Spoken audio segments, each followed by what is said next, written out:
First thing Lyra Sterling ever said to me landed with the precision of a calculated error, something engineered not to provoke thought but to expose weakness. It wasn't abstract or philosophical, it was constructed like a mechanism, dressed in technical language and delivered with a smile so exact it felt manufactured.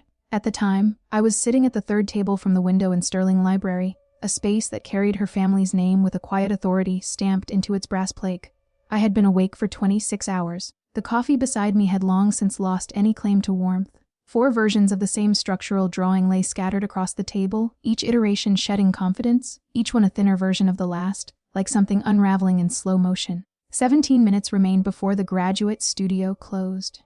17 minutes before I would have to gather everything and carry it 14 blocks through a Vermont February that punished movement and rewarded stillness, the kind of cold that made hibernation feel like wisdom instead of instinct. I told myself I was fine, held on to that lie with stubborn insistence.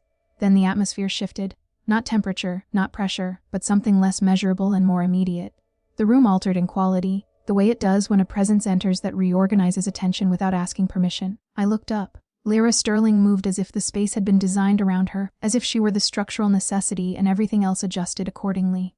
Her coat was deep charcoal, unmistakably cashmere, the kind of fabric that signals indifference to cost. Everything about her carried that same message. Her hair was pulled back with an effortless severity that only ever comes from either natural elegance or professional intervention. A leather portfolio rested under her arm, and in her hand was a cup of coffee that smelled like something real, something intentional, not the bitter compromise I had been nursing since the previous night. She didn't look at people in those early weeks of the semester. She evaluated them. The difference lived in the spine, in the quiet awareness of being measured rather than seen.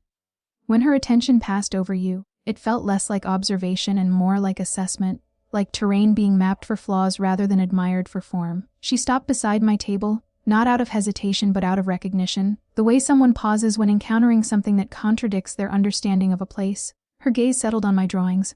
Not on me, never on me. The coffee cup touched the edge of the table with a small deliberate click. She leaned forward just enough to signal engagement, not enough to suggest effort, and studied the elevation I had spent 6 hours refining, the one that had nearly undone me at 3 in the morning before finally yielding coherence. 2 seconds, that was all she gave it. The symmetry is wrong, Rossi. Her voice carried no force, no raised volume, only certainty so complete it made amplification unnecessary. It was the kind of certainty that assumes attention, that exists in a world where it has always been granted. You're either building something, she continued, straightening as she reclaimed her coffee, or constructing an excuse for failure. Then she left. No hesitation, no glance back, just a clean exit toward the long table near the arched window overlooking the courtyard. The table everyone understood belonged to her without any official declaration. It existed as part of the unspoken structure of the place, one of those rules embedded so deeply in the environment that only those outside it ever noticed. I stayed where I was, my body reacting before my thoughts could catch up, my jaw locked, my hands curled against the edge of the table, gripping hard enough to crease the paper beneath them. Heat moved through my chest, not pure anger but something layered beneath it, something older and heavier, like a current running under the visible surface. The symmetry is wrong. I looked down at the drawing again, forcing myself to see it clearly. And then came the worst possible realization. Not that she was entirely right, but that she wasn't wrong. The concept held. The structure made sense. The intention was intact, but the alignment between the north elevation and the east facade carried a flaw small enough to hide at first glance, devastating enough to distort everything that followed. A miscalculation of 3 centimeters had threaded itself through every version, quiet and persistent, like a lie told early and repeated often enough to feel true. She had found it in 2 seconds. I had missed it in 6 hours. I lowered my forehead to the drafting paper and stayed there, letting the weight of that discrepancy settle into something I couldn't immediately name. My name is Maya Rossi, the first person in my family to enter a graduate program at an Ivy League university. A fact that sounds like triumph until you understand the kind of exhaustion it carries. Not the kind tied to lack of sleep, though sleep is always lacking, but the exhaustion of constant translation, of moving between worlds that do not share a language, of being fluent enough to survive in one while still belonging entirely to another. I grew up in Providence, in a neighborhood that institutions like this rarely acknowledge. My mother worked nights as a nurse. My father built structures with his hands and his experience, his understanding of load and balance shaped by practice rather than theory, and more often than not, he was right. I helped raise my younger brothers in the spaces between shifts and overtime. My grandmother arrived with almost nothing and constructed a life out of resilience and memory, a feat more impressive than anything I had ever drawn. Architecture had always made sense to me because it was never abstract. It was shelter, stability, the thin line between holding together and falling apart. As a child, I drew buildings the way other kids told stories, reimagining the ones around me into versions that didn't leak, that held light properly, that invited movement instead of resisting it. Scholarships carried me through undergrad. Work filled every gap. Achievement opened the door to Caldwell, to a fellowship that covered everything and demanded just as much in return. Accepting it meant stepping into a different kind of architecture, one not made of steel or concrete but of hierarchy and perception. A structure built from names, from habits, from invisible rules about who belonged and who merely occupied space. At the center of that structure stood Lyra Sterling. She didn't dominate rooms through volume. She shaped them through presence. Her focus was adaptive reuse preservation, the careful transformation of what already existed into something that could continue to matter. Her thesis, a redevelopment of a decommissioned textile mill, had already circulated through the department as something exceptional. It was precise, thoughtful, undeniably strong. Recognizing that felt inevitable. Resenting it felt just as unavoidable, because brilliance paired with cruelty creates a fracture that doesn't resolve cleanly. One part of me responded to her work with respect, with the instinctive acknowledgement that comes from seeing something done well. Another part held onto that moment at the drafting table, to the quiet certainty in her voice, to the way she reduced 6 hours of effort to a single, surgical observation. Weeks passed, but that sentence remained, embedded and echoing, altering the way I saw my work, and perhaps more dangerously, the way I saw her. In the weeks between that first correction and the night the notebook appeared on the floor, her presence threaded itself through my experience with a precision that made each encounter feel less accidental and more intentional. By my own quiet accounting, there had been 7 moments, each one measured, spaced apart just enough to avoid becoming predictable, each one landing with the same controlled impact. It never felt constant. That was what made it effective. There was no pattern I could brace against, no rhythm to anticipate. Instead, it resembled something clinical, an intermittent calibration. As if every so often she checked the system and adjusted it to ensure it remained aligned with her understanding of how things should be.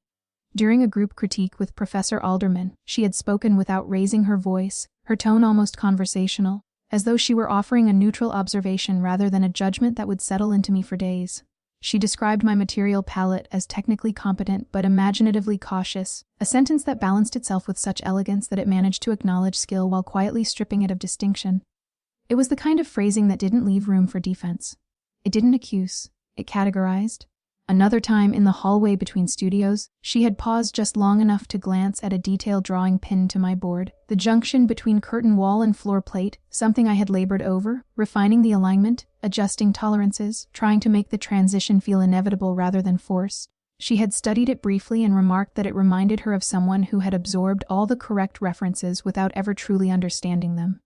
The comment followed me for days, looping through my mind with a persistence that made it impossible to locate the exact point of impact. It wasn't loud enough to reject outright, not vague enough to dismiss. It lingered in that uncomfortable space where doubt begins to take root. And then there had been the moment that refused to resolve itself neatly. A model I had built over a weekend, constructed from balsa wood and laser, cut acrylic. 3 days of careful work compressed into a physical object small enough to fit on a table. She had approached it differently. Not the quick assessment, not the surgical precision of earlier encounters. She had looked longer. Long enough for me to register the duration, to feel time stretch slightly in the space between observation and response. Something in her expression shifted not into approval, not into the familiar architecture of dismissal, but into something less defined. It moved across her face like a brief change in weather, subtle and real, there and then gone before it could be named. She had said nothing. No critique, no correction, no carefully placed sentence designed to recalibrate my understanding of myself. She had simply turned and walked away, leaving behind a silence that unsettled me more than any of her words. That silence stayed with me. I examined it the way I examined flaws in a drawing, turning it over repeatedly, searching for meaning in its absence. It felt like encountering an inconsistency in a calculation, a result that didn't align with expectation, suggesting that the error existed not in the visible data but somewhere deeper, embedded in the assumptions I hadn't yet questioned. The night everything shifted began in the same way most defining nights of that semester began, with exhaustion pressing against a deadline. It was technically Tuesday when I arrived at the library, though by the time the radiators began their steady, uneven knocking, it had already crossed into Wednesday. The sound had a rhythm to it, irregular but persistent, like a body aging without intervention. A system that had been left to function imperfectly because it still functioned at all. Graduate students had access to the library until 2 a.m, a privilege that felt less like generosity and more like necessity. Most of us used it with a kind of quiet desperation. I had arranged my workspace in the same pattern I always did, drawings spread to the left, laptop centered, coffee positioned carefully on the right edge, where it couldn't spill onto anything that mattered. The coffee was cold. It was always cold by this point, more habit than substance. My phone rested face down. I had trained myself into that habit over weeks, learning that even the smallest interruption could fracture concentration at the exact moment it was most fragile. Messages from my brothers, fragments of home delivered through images and jokes and complaints, carried a gravitational pull that was difficult to resist. Focus had become the one resource I could reliably control, the substitute for the ease that seemed to come naturally to others. Mid-semester review loomed 3 weeks ahead, though time in this environment did not translate cleanly into ordinary measurements. 3 weeks meant cycles of sleepless nights, incremental revisions, private moments of collapse contained within bathroom stalls, and quickly composed reflections. It meant living in a state of sustained tension that eventually settled into something almost familiar, like a background frequency you stopped consciously hearing.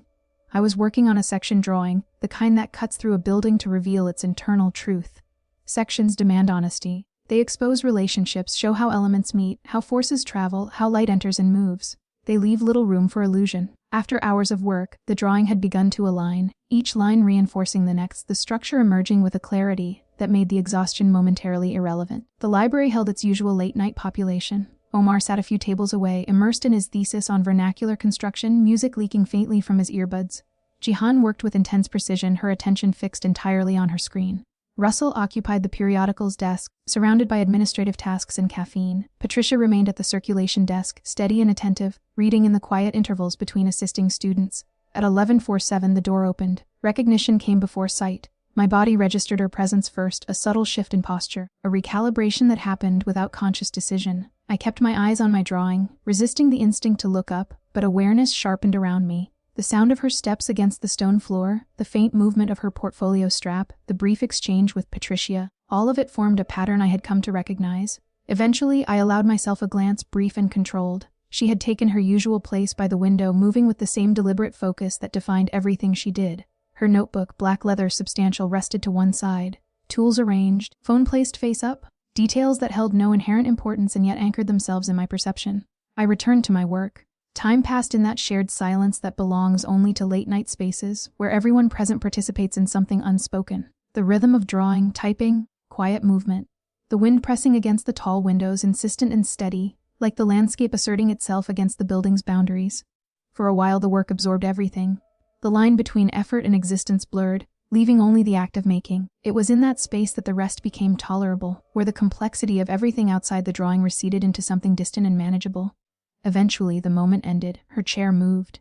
The sequence of departure followed, precise and efficient. The closing of her portfolio, the gathering of tools, the brief acknowledgement at the desk, the sound of her steps moving toward the exit. The door opened and closed, and the room shifted back into its quieter state. I continued working for another stretch of time before stopping, stretching the stiffness from my hands, letting awareness return to the room as a whole. That was when I saw it, a dark shape on the floor beneath the window table, partially hidden by the chair leg. Small, but distinct. The black leather caught just enough light to make its identity clear. Her notebook. I remained still, watching it from where I sat, as if movement might alter its presence. Thoughts arrived one after another, each one logical, each one presenting a different course of action. She might return for it. It was late, nearly closing. Unlikely she would come back tonight. It could be given to Patricia, held safely until morning. And then another thought surfaced, quieter but more immediate, carrying a different kind of weight. The possibility of opening it. It didn't arrive as a moral dilemma. It came as something simpler and more direct, a pull that bypassed reasoning entirely. Curiosity, sharpened by weeks of uncertainty. Fatigue lowering the usual barriers. The accumulation of every measured comment, every carefully placed critique, every moment of being seen and assessed without being understood. I sat there with that awareness, recognizing it without immediately resisting it. 23 years old, carrying the weight of being the first in my family to stand in this space, holding together ambition and exhaustion and the constant pressure to justify my presence. She had never treated me as if I belonged. The notebook remained where it had fallen, silent and closed, holding whatever version of her existed beyond the controlled precision she presented to the world. And beneath everything else, there was a quieter truth, one I did not immediately name but felt all the same. A need to understand. Maybe it was a search for something unguarded beneath all that engineered composure, something small enough to contradict the certainty she carried so effortlessly. Maybe it was nothing more complicated than exhaustion loosening the boundaries I usually kept intact. The notebook existed in front of me, immediate and real, and that was enough. I stood. The movement felt deliberate, heavier than it should have, as if I were stepping into something I had already decided. Crossing the room took only a few seconds, but it stretched in my awareness, each step accompanied by the quiet recognition that I could still turn back. I didn't. I bent, picked it up, and felt the unexpected density of it settle into my hands. It was heavier than it looked, not in a way that suggested bulk, but in the way objects gain weight through use. The leather had softened with time, its surface slightly warped from pressure beneath it. Through the cover, I could feel the uneven texture of pages that had been worked hard. Graphite pressed deep enough to leave impressions that outlived the lines themselves. This wasn't a notebook that collected ideas lightly. It held them with force. I turned it over once as if something might reveal itself from the exterior. There was nothing.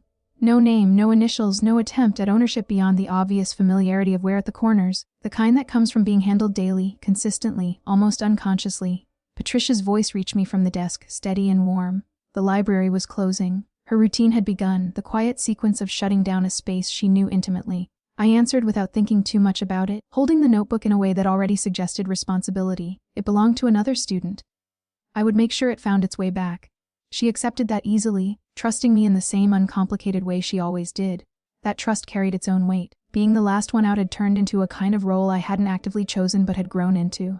I knew where the keys were. I knew how to lock up. It felt like both recognition and a quiet acknowledgement of how I spent my time.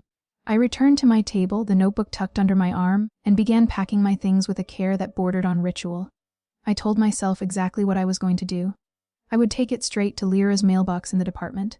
I repeated that plan with a precision that suggested I needed to hear it clearly, needed to fix it into place before anything could shift. The notebook came home with me. The walk back stretched across 14 blocks of cold that didn't simply exist but asserted itself. The wind moved with intent, cutting across the street in sharp currents that made every exposed inch of skin feel like a mistake. I kept my pace quick, head slightly down, bag held close. The notebook rested inside, and I was aware of it in a way that went beyond its physical presence. It occupied space in my thoughts, a steady pull at the edge of my attention, something waiting.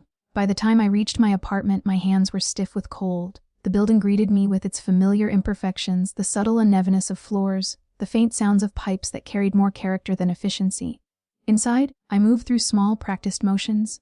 Water on the stove, tea measured without looking. The sequence mattered. It slowed something down inside me, gave shape to the transition from one space to another. I carried the mug to the table, the one I had built myself from a door panel and 2 sources. Painted white in an effort to impose clarity on something improvised. It held its own kind of logic. It worked. The notebook sat in front of me. For a while I didn't touch it. I let the moment extend, let the quiet of the room settle into something steady. The wind pressed against the building again, less a sound than a presence, a reminder of the world outside this small, contained space. The tea cooled slowly beside my hand. Then I opened it. Expectation shaped the first moment. I anticipated confirmation, something that would align with the version of her I had constructed from observation, precision, control, work that existed entirely within the language of structure and material, a mind that moved cleanly from problem to solution without deviation. The first page delivered exactly that. Load calculations, dense and ordered, annotated with a handwriting that balanced clarity with speed. Each number sat exactly where it needed to be, each note placed with intention. There was a rhythm to it, a consistency that spoke of discipline and repetition. Even the small variations, the slight compression of letters at the end of a line, suggested a mind moving faster than the hand could fully keep up with. Margins held additional layers, observations about tensile strength, quick sketches of column capitals, each one exploring a slightly different approach to restoration. The work of someone who didn't stop at understanding but pushed past it, checking, refining, testing. I turned the page. More of the same. A site section mapping the relationship between building and river. Elevation studies exploring light and proportion. A photograph fixed into place with annotations that marked areas of decay and areas still holding strong. It was thorough in a way that bordered on relentless. Several pages in, the pattern shifted. The structure remained, the division between central content and marginal space intact. But something had changed in what occupied that space. Where there had been diagrams, there was now a drawing. Not architectural, human, a figure at a table. The lines were layered, built gradually, erased and redrawn in places where adjustment had been necessary. The marks carried a softness that contrasted with the sharp precision of the calculations. It felt different, less controlled in its appearance, though no less intentional. The figure leaned forward over a drawing. Hair pulled back, not perfectly, strands escaping in a way that suggested distraction rather than design. One hand pressed flat against the surface, anchoring. The other held a pencil, the face angled downward, caught in the quiet intensity of focus. I studied it longer than I meant to. Then I turned the page. The same figure, repositioned. Standing now, one hand braced against a wall, attention fixed on something beyond the frame. The posture held a familiarity that settled into me slowly, recognition forming not from any single detail but from the accumulation of small, accurate choices. The way weight shifted, the way attention displaced awareness of being seen. Another page. The figure outside, beneath bare branches that suggested late winter. Light indicated with restraint enough to establish atmosphere without overwhelming the subject. The coat opened slightly, movement implied in the angle of the body. A suggestion of a smile, barely there, carried in the smallest lift at one corner of the mouth. I knew the coat. Recognition landed with a quiet certainty that didn't need confirmation. The color, the shape, the subtle repair at the cuff. Details I carried without thinking about them, now reflected back at me with deliberate accuracy. The figure was me. The realization didn't arrive as shock so much as a shift in orientation. The pages became something else instantly, reorganizing themselves around a new center of meaning. I turned them faster, attention sharpened, searching for pattern, for scope. Page after page, in the margins of structural calculations and thesis notes, I appeared. Sitting in lecture, chin resting on my hand, expression caught somewhere between skepticism and concentration. Moving through narrow corridors with drawings balanced awkwardly in both arms. Standing in the courtyard, fingers tracing the surface of brick with that habitual gesture of understanding through touch. Small moments, unremarkable on their own, assembled here with careful observation. One drawing held a note beside it. She does this when she's working something out and doesn't know it. Architectural thinking proverbial. The words sat lightly on the page, but their presence altered the drawing beside them, gave it context that extended beyond the visual. Another image captured a moment of laughter, the lines more deliberate, more refined, as if additional care had been given without conscious acknowledgement. No note accompanied it, it didn't need one. A different page showed me leaving a critique, posture controlled, expression contained. The note in the margin carried a different weight. She never lets them see. I don't know if I find this admirable or lonely. Probably both. I stopped turning pages. Stillness settled in, not empty but full, the kind that comes when too many things shift at once and need time to realign. The tea beside me had gone cold. I hadn't noticed when. Eventually I moved forward again. The notebook changed once more. The drawings receded, replaced by blocks of text that occupied the center of the page. The handwriting remained the same, but the purpose had shifted. These were not notes for a project. They were something closer to reflection, though even that word felt insufficient. She came in late today. The studio was almost done. She went straight to work like there was no one else in the room. Like the room was a tool and she was using it. I've been doing this long enough to know the difference between people who perform working and people who actually work. She actually works. I read slowly, each line carrying more than its surface meaning. She's one of maybe 4 people in this department who actually works. The statement landed differently than anything she had ever said aloud. The project she's developing is structurally conservative and experientially adventurous, which is the inverse of my usual approach. I keep looking at it. I keep thinking about the section, the way she's handling the threshold between inside and outside, the graduation from one to the other, the way it resists the binary. I haven't told her. I won't tell her. The restraint in that last sentence held more weight than the analysis that preceded it. I turned the page. I made a comment today that I shouldn't have made. The comment was technically accurate, which I told myself was sufficient justification. It wasn't. My eyes moved back over the line, slower this time. The symmetry error was real. 3 cm in the grid propagating across every subsequent sheet. But I could have mentioned it differently. I could have mentioned it as a question. I could have left a note. There were options, and I chose the one that put the most distance between us, which is the one I always choose because distance is the only architecture I'm consistently good at. I read that section again. The precision extended even here, not just in identifying the flaw but in measuring it, recording it, carrying it forward into this private space. 3 centimeters. The number connected the moment in the library to this one, bridging them with a clarity that made my hands unsteady. I kept reading. She's a scholarship student, fully funded fellowship. I looked it up in the department directory, which I recognize as a violation of the kind of social contract I would normally feel strongly about maintaining. But I was thinking about the project. I was thinking about the section drawing. I wanted to understand where she came from because the way someone comes from somewhere is always in the work if you know how to look. The sentence unfolded slowly, each part revealing another layer of attention I hadn't known existed. Her father is in construction. Her mother is in healthcare. She's from Providence. She earned the Belden Fellowship, the kind of distinction that narrows the field to almost no one and then narrows it again. She earned it as a first-generation student from a public program, which meant there was no network quietly holding doors open for her, no inherited familiarity smoothing the path. It was work, only work. I read that line more than once, letting it settle against everything I had assumed without ever naming it. There was a pause in the writing after that, a space where the pen must have lifted, where something had been considered before continuing. I've spent my entire life receiving things because of who I know. I understand in theory that this is not the same. I don't know what to do with that understanding. The sentence did not defend itself. It did not soften its edges. It simply existed direct and unresolved, as if even here, in private, she could not quite construct a framework that made it comfortable. The next entry shifted in tone, dated a week later, anchored in a specific moment. She sat near the window today.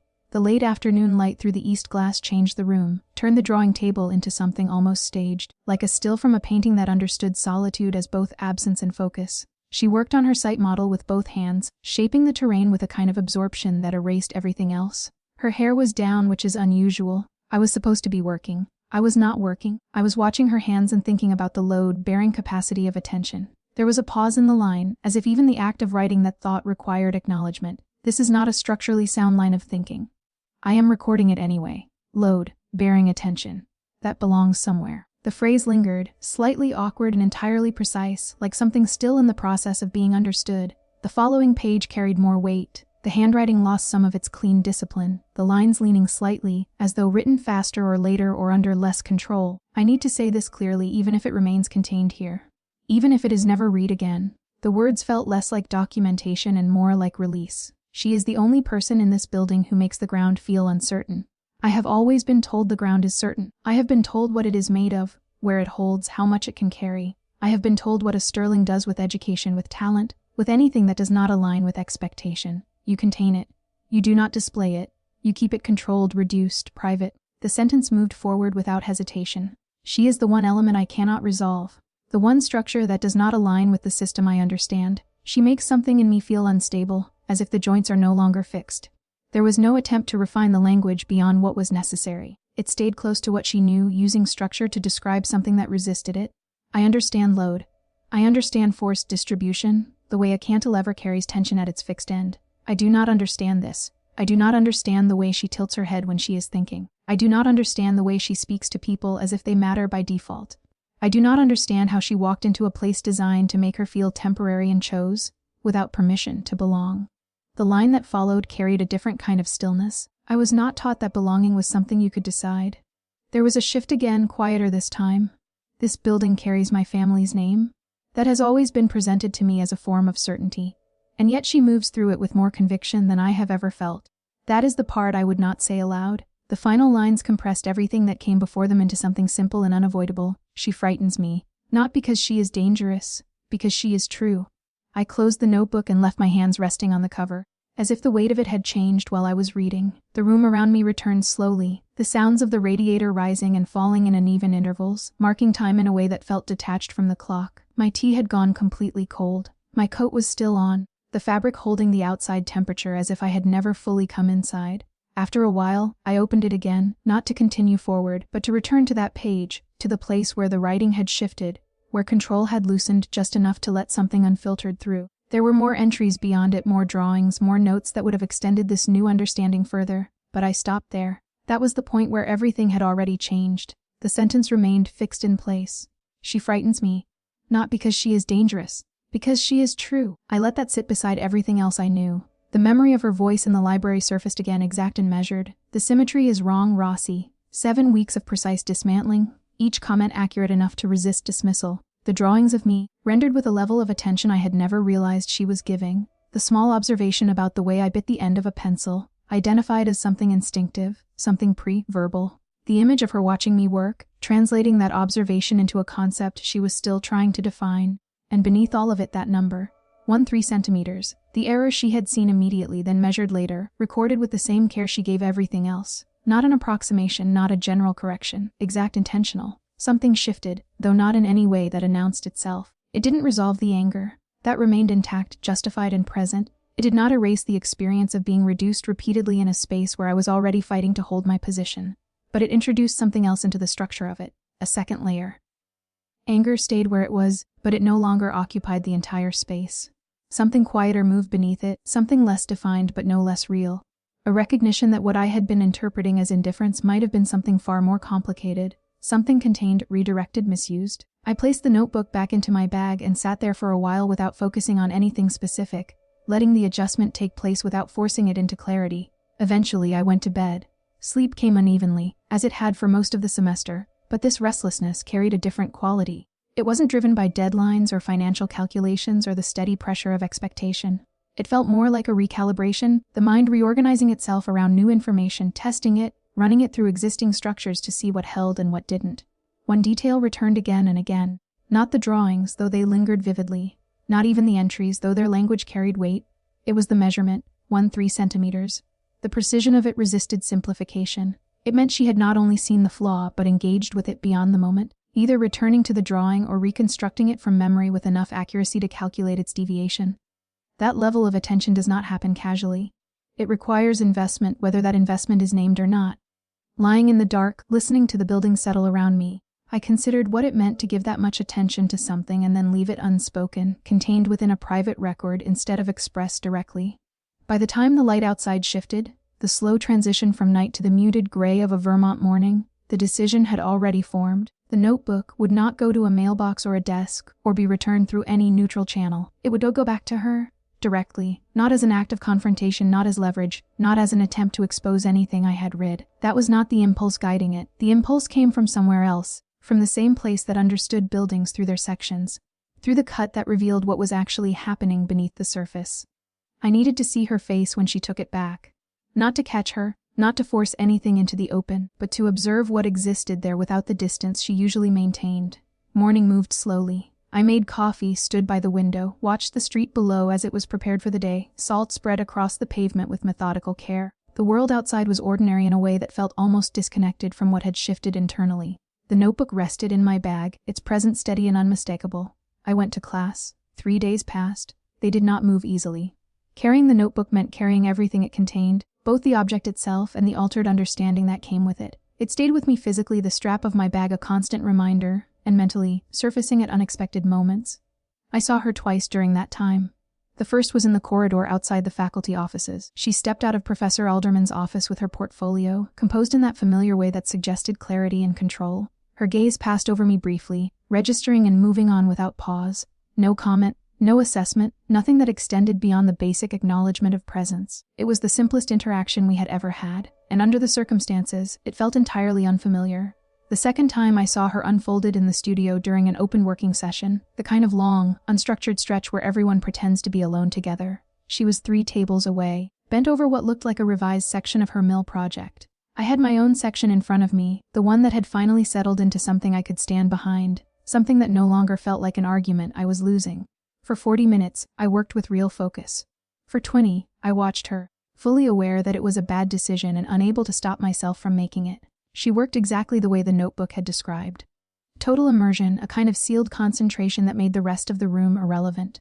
The way she held her pencil caught my attention, closer to the tip than most people would, almost at the point where graphite met paper. It was a small detail, something I had likely seen before without ever isolating it, but now it existed differently. Now it carried context. She had noticed the way I held mine. She had written about it. She had turned it into language. I pulled my attention away from her hands and back to my drawing. The section in front of me had changed in ways that were both visible and difficult to name. The symmetry error was gone. Fixing it had not erased the memory of how it had been found, and the feeling that followed was still layered, a mix of reluctant gratitude and persistent irritation that refused to separate into cleaner parts. But the drawing itself had strengthened. It had acquired a clarity that felt earned, as if the building had finally agreed to exist on its own terms instead of mine. There was a moment when I thought she would see that difference if she looked. The thought arrived without invitation, and once it was there, it stayed long enough to force another realization into place. It mattered to me whether she would see it. That recognition sat uncomfortably, unresolved, and I did not have the time or the clarity to unpack it before the moment moved on. The confrontation came 2 days later, on a Friday evening that had already decided what it was going to be long before anyone tried to move through it. Vermont storms separate themselves into 2 distinct categories. There are the manageable ones, the kind that fall quietly and leave everything softened, almost ornamental. And then there are the others, the ones that build with intention, the sky flattening into a dense, pressurized white that signals something less negotiable. This was the second kind. Everyone had been warned. Emails, texts, departmental notices, all of them outlining preparation in the careful language of administration that assumes people will ignore it. I ignored it. I went to the studio building anyway, carrying the notebook in my bag, aware of its weight in a way that had nothing to do with mass. 3 days had passed, and I was done carrying it without resolution. Callaway Hall stood as it always did, unapologetic in its concrete presence, a building that never tried to be more than what it was. At its eastern edge, the annex extended outward, a converted greenhouse that had been adapted over time into the materials workshop. In summer, it felt like an extension of the outdoors. In winter, especially during a storm like this, it felt exposed, a structure negotiating constantly with the elements pressing against it. I started in the main studio, worked for a while with real intention, letting the rhythm of drawing settle me. The storm intensified outside, wind driving snow against the windows in patterns that blurred the world beyond into something indistinct. After a while, I stopped pretending I was there only to work. I went looking for her. The annex was lit, warm light spilling through the glazed panels into the corridor. Inside, the mix of fluorescent overheads and improvised lamps created a layered glow, less clinical than the main studio, more suited to the kind of work that required close attention to detail. I pushed the door open. She was alone. At the far table, standing over a model that had reached that ambiguous stage where it was no longer abstract but not yet resolved. Enough structure to suggest intention, not enough to fully declare it. She wore her coat, the charcoal cashmere, as if the boundary between inside and outside had blurred for her as well. I stopped just inside the doorway, holding there for a moment that stretched longer than it should have. Not hesitation in the sense of reconsidering, but the final pause before something irreversible. The decision had already been made days ago, in the quiet of my apartment, in the space where I had read her words and understood something I hadn't been meant to see. Then I moved. The distance between us closed quickly. At about 6 feet she heard me, the sound of another presence breaking the isolation she had built around herself. She turned. Her face settled into that familiar configuration, composed, attentive, ready. It was the expression of someone who had long ago learned to meet the world with a controlled surface, adaptable and precise. Then her gaze dropped to my hands. I had taken the notebook out before entering. I held it in front of me, not extended, not concealed, simply present. The way you hold something that belongs to someone else and are about to return. The change in her expression was subtle but unmistakable. Not a collapse, not a dramatic break, but a shift in alignment, like a structure correcting itself under pressure, small adjustments moving through it until something deeper settled into place. The surface remained, but the effort required to maintain it became visible in the details.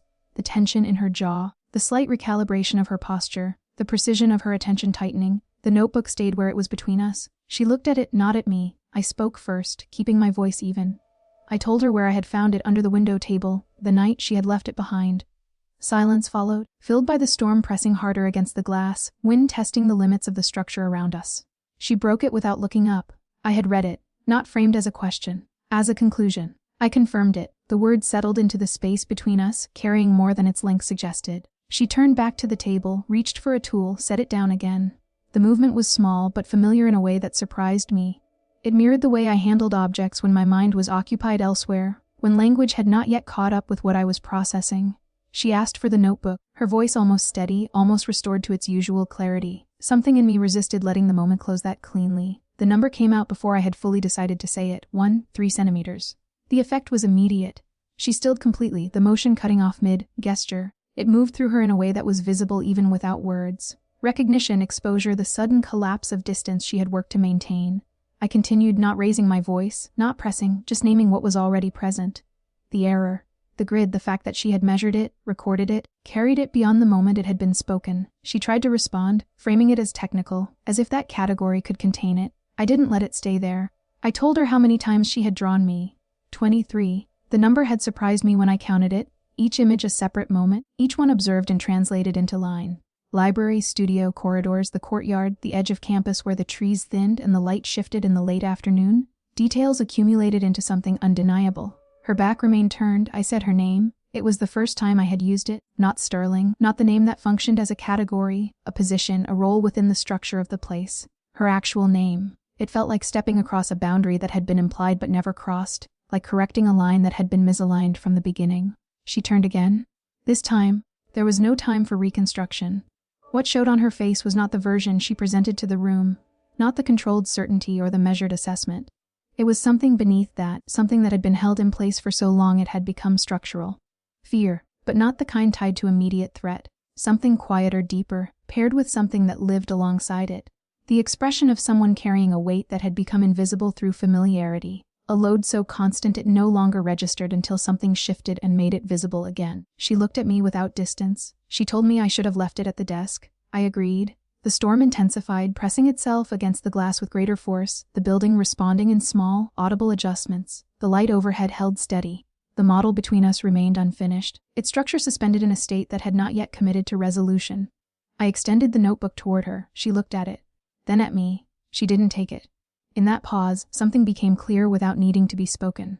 The way you understand a building through its section, through the cut that reveals what lies beneath the surface. The grammar we had been using, critique and response, distance and precision, no longer held. Whatever came next would require something else. Outside, the storm continued without regard for any of it, wind and snow moving with their own logic, indifferent to the fragile, shifting structure inside the glass. We stood there, the space between us unchanged and entirely different at the same time. Neither of us moved,